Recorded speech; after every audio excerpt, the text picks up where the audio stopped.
Arty Noobs with general disturbance. This is the 212A. It's the Tier 9 Soviet SPG.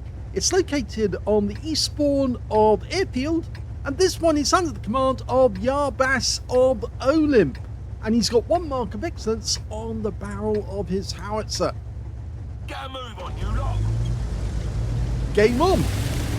Well, this is the Arty that was made from a KV2, or in fact actually not a KV2, a KV222 I should say, but it never actually got off the drawing board.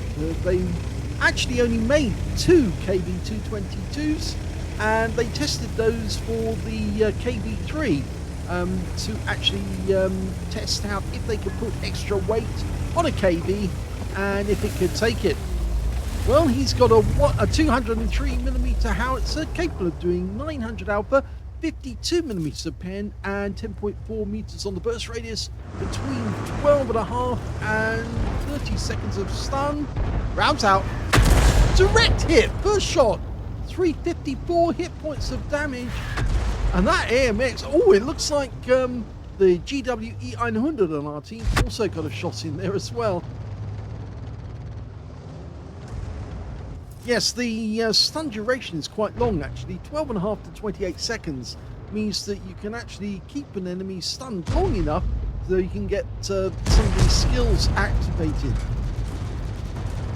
He's already earned 354 stun assist. So what will he get next? Going off the IS-32. Just missed.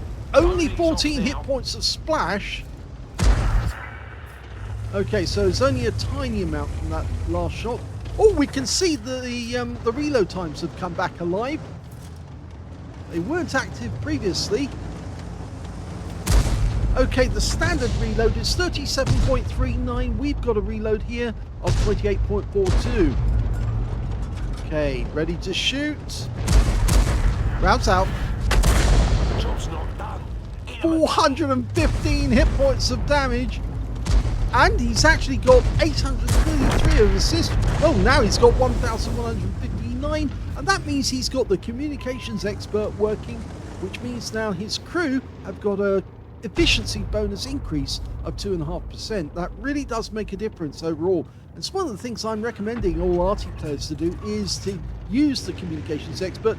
It is going to make your crew so much better if you have it. Now, Cranbar's pulled forward of the aim point. We've got a red line when we tried to put the dot right on top of him, but he's firing his 3 shots and then he'll pull back into cover and then we can land a shell on him. Here he goes. Rounds out. And unfortunately RNG said, nope, the shell's landing short, and so we didn't get that one on target. Now, it looks to me like Yarbas has decided to relocate. Changing position is a good idea. It also improves the angle on your target sometimes. Gives you a better angle on the enemy. Maybe that GWE-100 needs to move as well. Oh, I heard the rumble of an Arty there. In fact, he did fire, and he fired at the same spot that we were located on just a short while ago. Now, he actually had a red line on the Cranbar, so he's not going after that one. But the T100LT is over the other side of the airfield, and he fires around in that direction. Goes long. Somebody on our team has just said, Arty blind shot, attention to K1. They're saying that the enemy Arty shells are actually coming from near the water's edge, so it might be that one of the enemy is down there. They've also got a 212A. And a T92 HMC, so I think it's probably the 212A who's a bit further south. Rounds out the T100LT, and that's another 375. Now, with that 2.5% increase in crew efficiency, it's probably one of the reasons why he's getting better accuracy and getting more damage. Of course, the concentration skill does decrease dispersion on the shells, but it's really this one, I think, Communications Expert, that's really going to make your crews work fast. And that's another good shot. Very close to where the T100LT was located. And he switched targets again.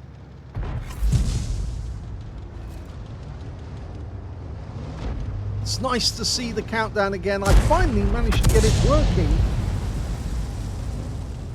So at least our replays should have the right mods working. Well, that fired in, and there was an enemy there. Just spotted the AMX-30B. And somebody's just knocking down the trees there to provide cover. You can see there's some destruction going on from the buildings. So I think he's not the only one in that particular spot. An AMX-30B and an FE215B. There, somebody's knocked the tree down. I think there's somebody behind that tree. Oh, there he is. There's the AMX. Okay, line it up. It's about right. I'd say I'll put the shell there. Go for it. Round south. Oh, he got a kill! Early retirement. He got a kill. His first kill of the game. It was right on the money, and the guy died, and then the wreck appeared. So he's got a blind kill out of that one.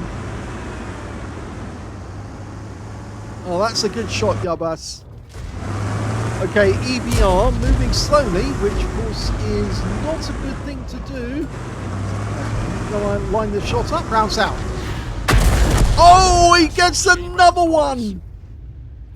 He just wiped out the EBR. And you know what they say, the team that loses their EBR first, we've still got one alive, but the one that loses, obviously, is the one that's going to lose the game. Now, there is an FE215B just behind, or just in front of the wreck. You can see the AMX-30 wreck, but that guy is just in front of it. Is he's gonna fire one in? Just to check it out. I think it's worth it. It's a tier 10 game, by the way, and I thought I could hear something like a Tessac, or it may be the Selma, but it sounds like those autocannons are doing their job. He hasn't fired that one yet. T100LT up to the north. Okay, he's going to have a go at this. You can see how quickly it's dialing in as well. It really does make a huge difference when you've got the communications expert. Oh, the enemy's losing tanks now. They're 2 down.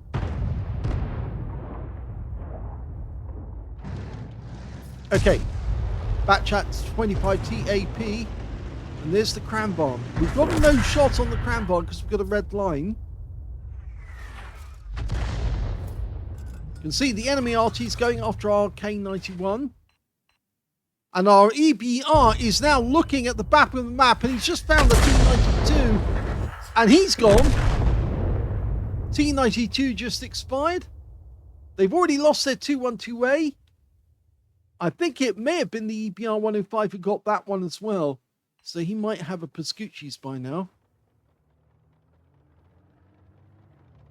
Last few seconds, T100LT is going to meet the K91, which is not going to be a very nice encounter for the T100 if he's still there. And he's pulled away. So good job that Yarbas didn't fire, because otherwise it would have been a wasted shell. But the K91 just took a big hit for 420, and it's the Waffenträger. Okay. Dialing in as quickly as we can. Can we get a shot on target? He might be tempted to go now. Rounds out, and well,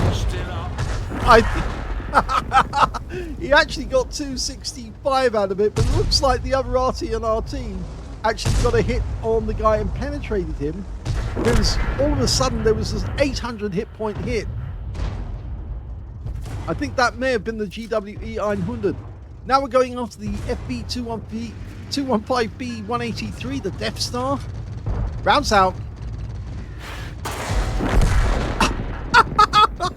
Well, that one hit the wreck. Gives a nice clang, but it did do damage to the Death Star of 276 hit points. And then we got 208 from stun assist immediately afterwards. There's only one enemy left. It's the Cram Barn. And he's hugging the rock, but he won't last long. And our Skoda T50 pops around the corner, but the mouse claims the kill. And that's it. It's victory.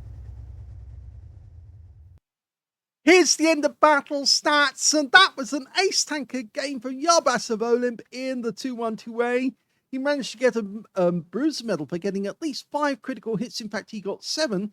And his win rate for the game was 4,090. Let's have a look at team score and see what he managed to get. Well, surprisingly, he got the highest damage on his team, but he didn't get the highest damage overall. That Cramvan on the enemy team got a high caliber and 5,440 hit points of damage, but he was the last enemy to be killed as well. The second highest damage went to Yarbas, who managed 3,314, and the second highest, actually, or third highest, I should say, was the EBR 105 in our team, who got 3,087. He didn't get a Pascucci's, so obviously he didn't kill both enemy SPGs. When it came to kills, we can see the high scorer was the K91 with 5, so 1 missing on a Top Gun. 2 kills went to Yarbas, to the EBR 105 and the Mouse on his team, and the Mouse managed to pick up a steel wall. And on the enemy team, their T100 LT got 2 kills as well. When it came to base XP, that's Yarbas. Yes, 1,034, the only player to get over 1,000 base. The next highest being the EBR 105 with 866, and the Mouse got 848. He fired 14 rounds in the game, got 3 direct hits on the enemy, and 1 penetrating shot, 11 splash. Damage of 3,314 hit points, all of it at more than 300 meters. Now, which one do you think he actually penetrated in this game? Well, I suspect it's actually one of the AMX's 30s that he actually penetrated the guy and took him out. Yes, he did. Look at that. 829 hit points from a penetrating shot. That guy must have got one hell of a shot. Thought, how did I get penetrated? Well, yes, they're fairly lightly armored, the AMX-30s, so do watch out if you are in one. They have a very nice rounded turret, but they are susceptible if they get hit on the hull, and I rather think that Yarbas actually hit him on the hull, and that's why it went straight through. Anyway, getting back to the details again, he damaged 7 of the enemy, killed 2. That's why he missed out on getting a Confederate, and 129 hit points of damage assistance, and 1,596 hit points of stun assist of 10 stuns. On a premium count, he actually made 4,437 credits profit, and he also made 7,755 experience points out of this one, and he got a reward for mission completion of 3,102. So it was a good game, and it shows that the 212A is working on this map now. Even after all the changes they've made, it can still be efficient in the hands of somebody who knows what they're doing. And I'd also recommend that you get that communications expert skill in there, because it seems that with these high caliber Artys, you're able to get that skill operating after maybe only 2 or 3 shots. And that will be enough stun assist to have a 2.5% increase in the crew efficiency for the rest of the game. So it's definitely worth it. Definitely. Because after all, you're only getting 5% extra if you've got the consumables. So getting an extra 2.5, well, that's definitely worth considering. Hope you enjoyed that game. If you did, please give this video a like. Do subscribe to our channel. Leave a little comment down below because it feeds the algorithm. And thank you for watching.